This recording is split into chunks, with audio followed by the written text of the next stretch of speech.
A holiday weekend that brings both Donald Trump and Bill Clinton to Detroit. As we approach Labor Day, where is labor to turn in this election? And the school bells are ready to ring in Detroit Public Schools, but how ready is the newly designed district? Today is Sunday, September 4th, 2016, and this is Flashpoint. Hi, welcome to Flashpoint. Hope you're enjoying this holiday weekend as we traditionally, if not specifically, start turning the corner from summer into autumn. It certainly means we are pushing now into the home stretch of the election season. And despite the fact that Michigan is framed by many as a foregone electoral conclusion, we're getting quite a bit of attention. Of course, the Donald Trump visit with a Detroit pastor yesterday. We'll have an update on that in a moment. And of course, that came on the heels of an extraordinary Wednesday that saw Trump have a hastily arranged meeting with the president of Mexico and then come back to deliver his manifesto on immigration before an audience in Phoenix. He's again turning the tables on convention with his desire to crack down on free trade through changes to NAFTA and a no thank you very much on the TPP. He's trying to carve out space that's often been reserved for Democrats. Well, let's talk a little bit about labor on this Labor Day weekend. We'll do that coming up. And school starts for a lot of kids this week, including those in the newly reconstructed Detroit Public School District. But are the old problems still haunting the new arrangements? Alicia Merriweather is here to talk about it. It's all this morning on Flashpoint.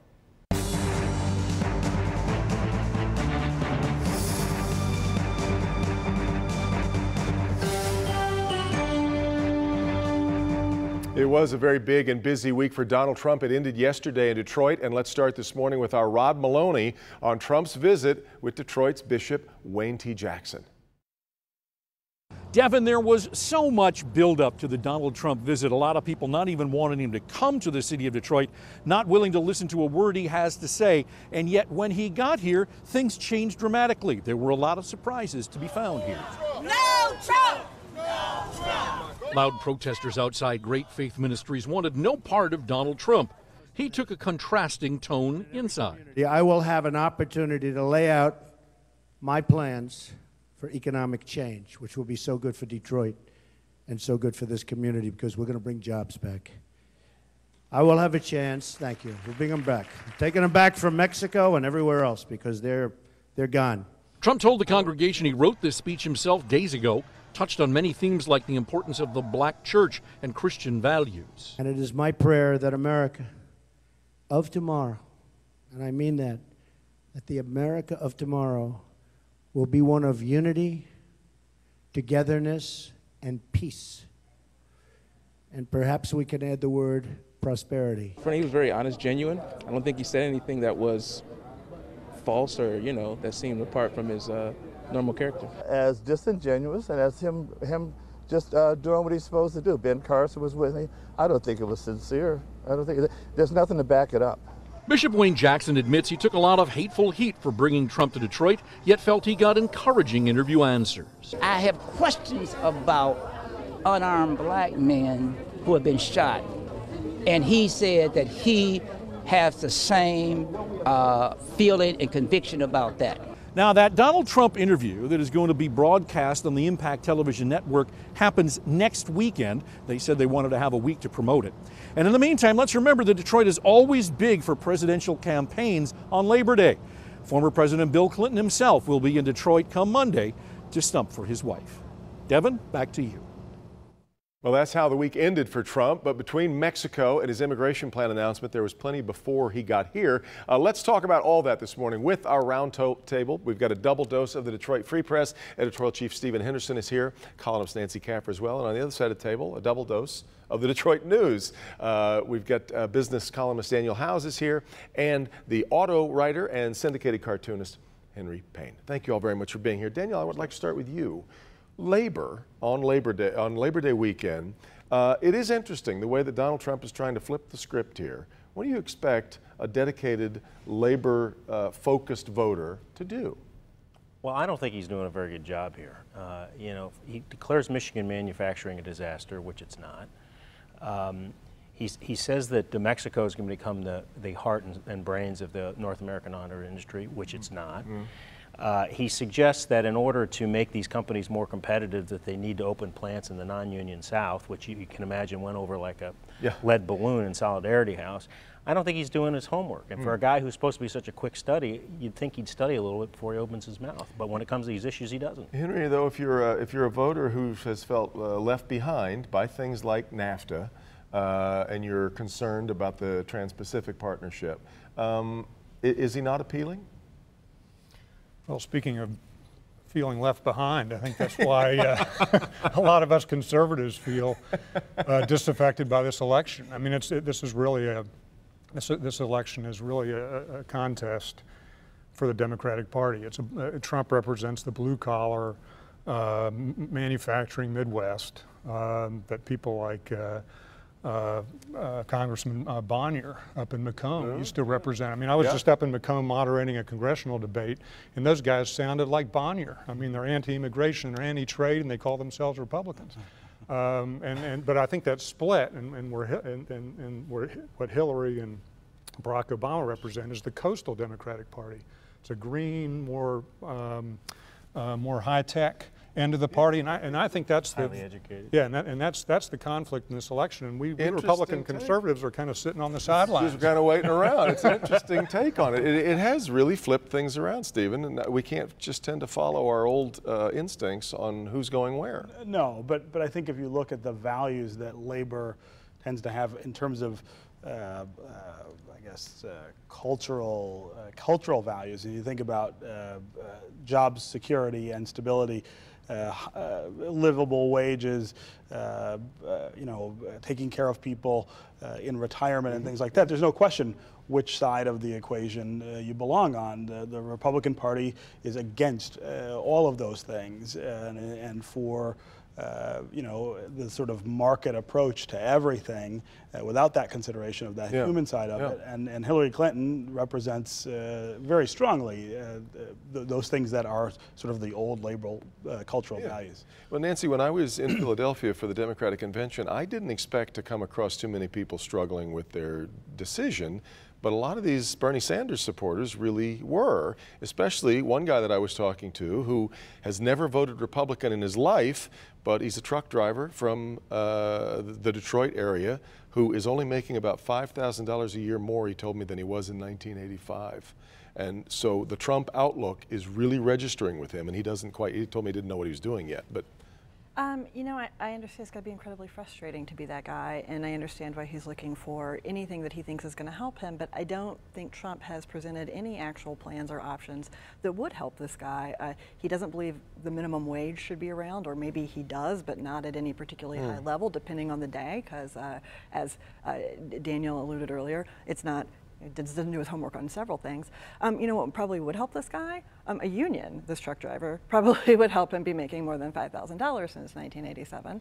But, I understand this urge to look for alternatives, but you have to make sure the alternative is promising something real and actionable. But as you were agreeing with these two over there for a second, I'm not sure they went with you on the union is what the guy needs. Oh no, I'm sure he's going to pull the plug here. Trump doesn't do his homework, we can agree on that. I'll give you a concrete example. I'm from West Virginia. West Virginia was solid Democrat, one of 3 states that voted for Mondale in '84. Beginning with Al Gore and now into Barack Obama, the war on coal has devastated that state. You have thousands of people unemployed, communities devastated. Donald Trump walks into that state and is worshipped by labor, by the UMW, the United Mine Workers Union. You go west, Keystone Pipeline, and Trump promises to build the Keystone Pipeline. So right there, I mean, elections are jobs, jobs, jobs, right? Trump will come in, he'll say, I'll get rid of the EPA regs. West Virginia, you're back to work. He'll come in, he'll say, I'm going to build the Keystone Pipeline. All those union trades, you're back to work. I mean, that's the guy's appeal to unions. Well, if he can do it, I mean, this is also somebody that says he's going to rip up NAFTA. He's going to block TPP. I think both of these candidates are telling people things they can't deliver. We live in a global economy. Now, there is a lot of... We made that point last week. The TPP is going to happen whether we're a signatory to it or not, right? But we live in a global economy, and you look at some of the things. A couple of weeks ago, he gave a speech. It was a standard speech about what he was going to do on the economy.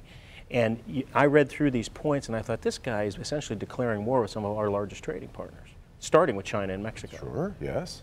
Well, but that's it. That's an attractive thing to a lot of people might who be feel like those until deals have been very lopsided. Yeah, until you think about the impact of what that's going to be on the economy. Do you want to pay $1,500 for a flat screen TV, or do you like buying it for $300? Hold on, you'll get the first shot. We get back in just a second. We've got to take a quick break. This is Flashpoint on Local 4. We'll be right back with more.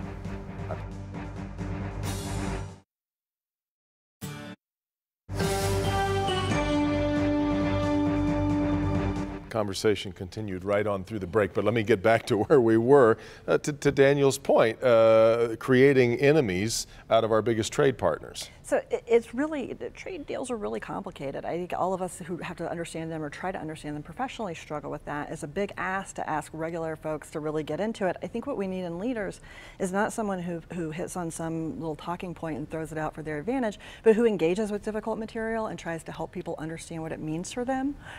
It's difficult to kind of quantify the overall impact of a big trade deal like NAFTA because losses tend to be concentrated in specific sectors like manufacturing, where benefits are more sort of spread out. If there's benefits, they're spread out more diffusely over the economy as a whole. And it's a lot easier to hit on something easy, but that's not the kind of quality we should be looking for in a president.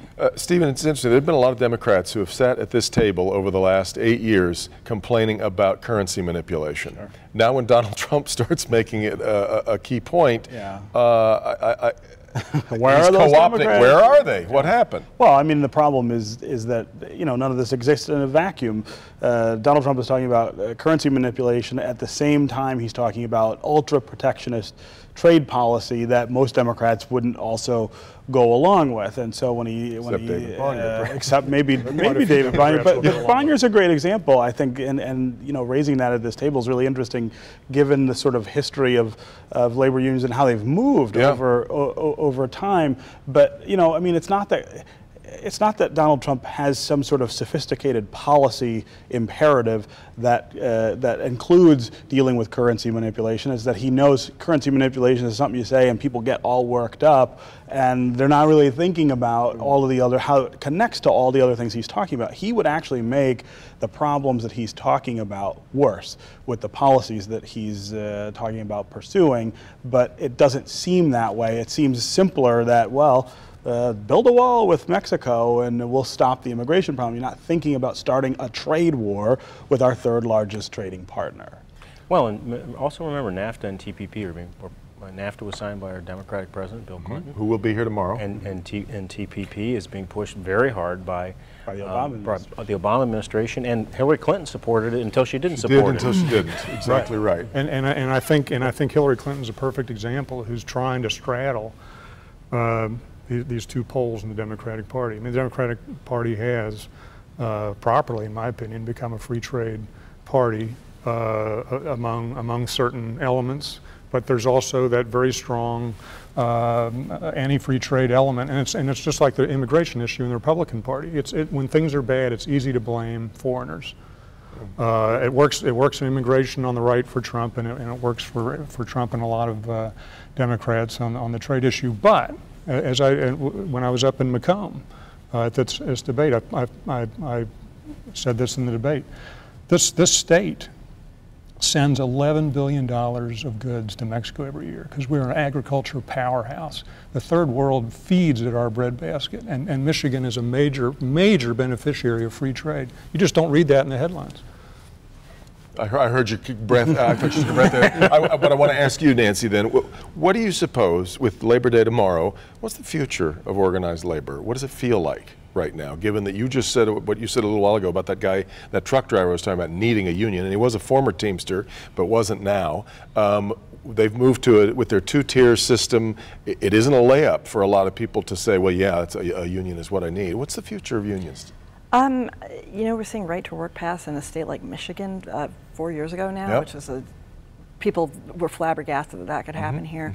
Unions' political power has gotten a lot, has been diluted a lot. They don't have, I think, the big power to. We saw definitely in municipal and state elections, we've seen that they don't have that big sway that they once had. They're in a bit of a tricky spot. I think they've got to prove value to workers to stay viable. It depends on what unions you're talking about. If you're talking about public sector unions, they have a friend in the Democratic Party. If you're talking about industrial unions, which historically were allies of the Democratic Party, the Democrats have largely abandoned them. That's not popular to say, but it has, to Henry's point, become a coastal party, and the industrial unions are really focused in steel and autos and a lot of the so-called industrial Midwest kind of things. They've abandoned them.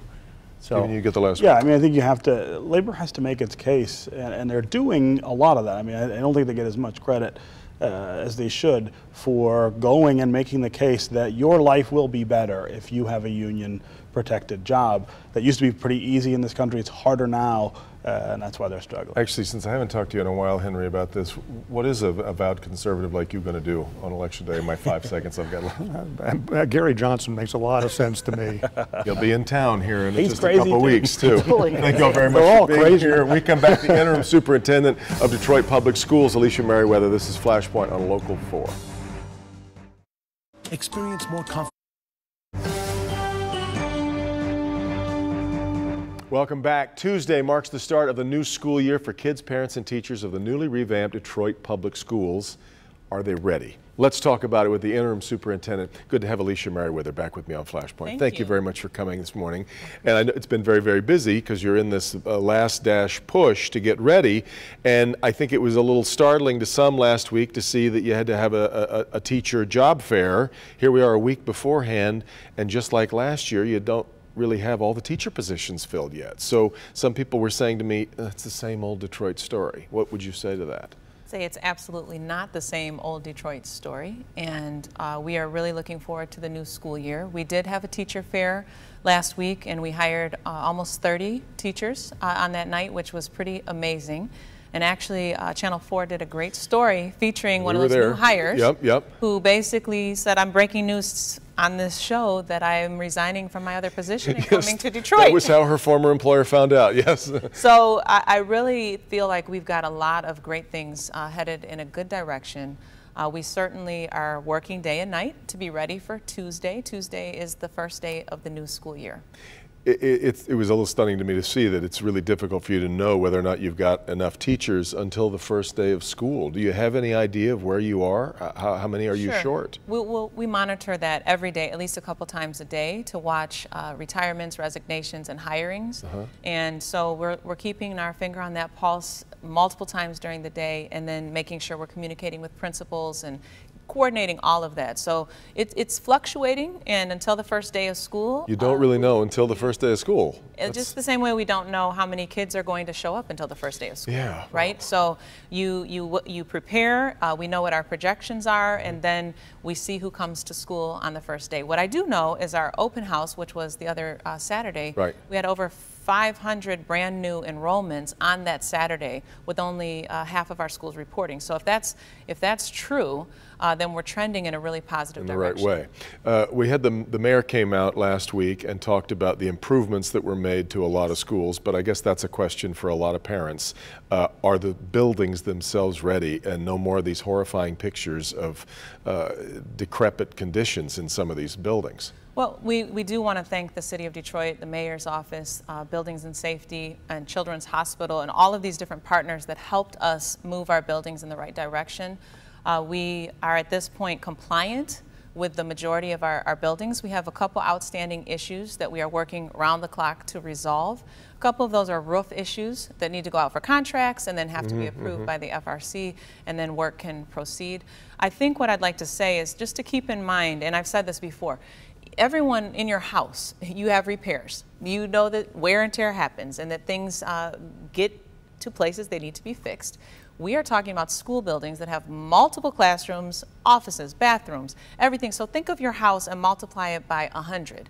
And so we've got issues that need to be addressed, and we are very intentional about making sure we move forward with those things. Some of it was really troubling, though, to parents when we found that we had, for instance, 12 buildings, I believe it was, who tested way over the limit for lead.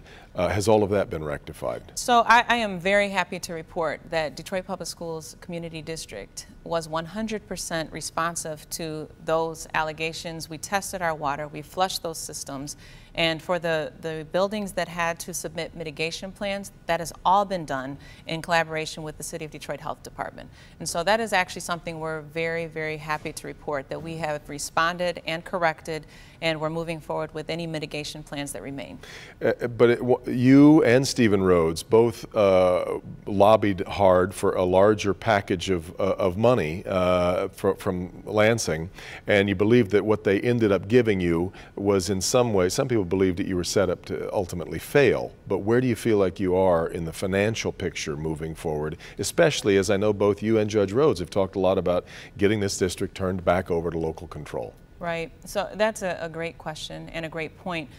When we look at the money that was allocated from the state, the money that was provided definitely took care of those debt obligations, and then it took care of some, what we would call, in the new district, there were certain vendor obligations, employee obligations. All of that had to be taken care of as well. So at the end of everything, we ended up with about $25 million. So when you start thinking about a district this size, 46,000 plus kids, 97 schools, a staff of over 6,000, 25 million does not go very far. I can't imagine it does. And I think it is really important for anyone who's listening. People have heard that number, $617 million, that we were given $617 million. That was the package. That was the package. And at the end of everything, we were left with $25 million to get the new district started. And so we took that $25 million, and we as a district moving forward, the new district, identified priorities as academic programming, safety, security, and cash flow. And so we basically need to get to our first state aid payment, which is in October. And in order to do that, we've left some of that $25 million to make sure that we make it there. And then the other funds were allocated to our new academic programming, such as the tuition-free Montessori, the overage ELL class at Priest, blended learning at AL Homes, and so on and so forth, and then safety and security. You got to believe, though, because that money, that is not a lot of money for a district of the size you're talking about. We're still going to have a lot of teachers having to go into their own pockets to cover supplies and things like that again, right? Well, you know, teachers historically, as a former teacher, yes, you know this. As a former teacher, I know that even if the classrooms were fully stocked with every single thing, it's something in the heart of a teacher that wants to do more for our kids. What I can say on the supplies side is that we know that Mike Morris is helping us out here this fall with 33,000 backpacks. And these are high-quality backpacks full of great supplies in collaboration with Meyer, and all of our K-8 kids are getting those on the first day.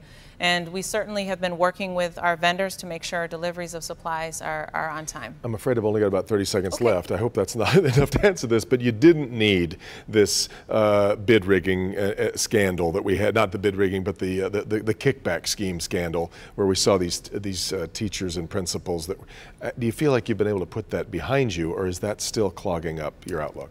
Well, you know, certainly any time that you have allegations of fraud, it's problematic. But the Inspector General has returned to the district, and we anticipate doing a great job moving forward with monitoring. We're going to leave it there. Alicia Merriweather, it's always nice to talk to you. Thank you very much, and best of luck in the new school year. Thank you. I appreciate it. You bet. That's going to do it for Flashpoint. Meet the Press coming up next. Have a great week. We'll see you next time on Flashpoint.